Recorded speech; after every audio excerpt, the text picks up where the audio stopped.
ጥሏት የሄደው እኮ አብርሃም በርግዝና ወቅት ልጁን እንኳን እኮ አላየም።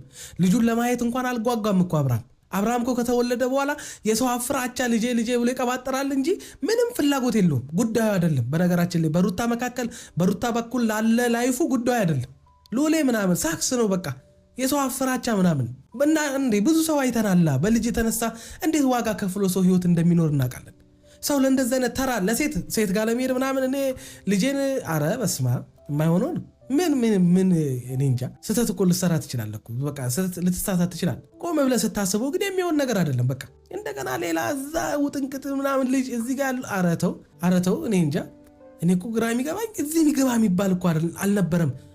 የሁለቱ ግጭት እኮ አብርሃም መሸሽ ብቻ አደረገው እንጂ በዛ መሸሽ ውስጥ ሚስቱ እንድትናገረው ሚስቱ እንድትንቀው እንድትሰድበው የሚያደርጉ ጥፋቶችን ሆን ብሎ እያጠፋ ከዛ በኋላ የማትከበር ቤት ውስጥ የማታከብር የማትፈልግ ሚስት ጋር ምን ትሰራለህ የሚል ድራማ መስራት ጀመረ።